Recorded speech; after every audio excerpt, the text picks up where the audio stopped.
Il faisait jusque-là partie du paysage sur le Vieux-Port, les cars de tourisme. Éric et Alain se réjouissent de voir de nouveau la bonne mer quand ils prennent leur café du matin. Ça dégrade un peu l'image du Vieux-Port. C'est un encombrement de la circulation. Je voudrais qu'on rende le Vieux-Port aux Marseillais.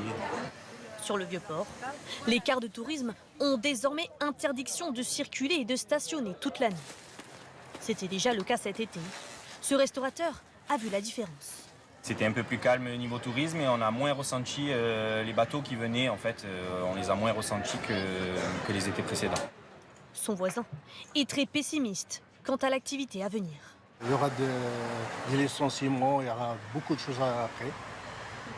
Ce sera une catastrophe pour nous. Ce sera la mort lente.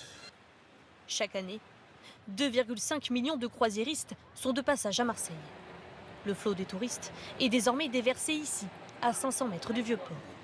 Et pour les excursions, il faut emprunter un autre circuit, au grand désarroi des chauffeurs. C'est du double fil, triple fil, c'est des bouchons et on est très embêtés. Et seulement pour faire le tour, il faut compter 20 à 30 minutes de plus. C'est 30 minutes de moins pour le commerce de Marseille. De son côté, la mairie assure que des solutions alternatives peuvent se mettre en place.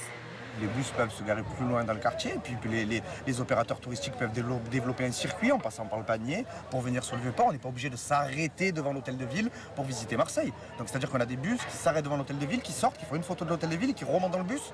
Bon, c'est pas le tourisme que nous souhaitons dans cette ville. Pour les croisiéristes rencontrés justement, la mesure est appréciée. Ce n'est pas un problème pour moi. Je préfère découvrir une ville à pied. Nous apprécions cette mesure. À Nice et à Florence, ils ont fait la même chose.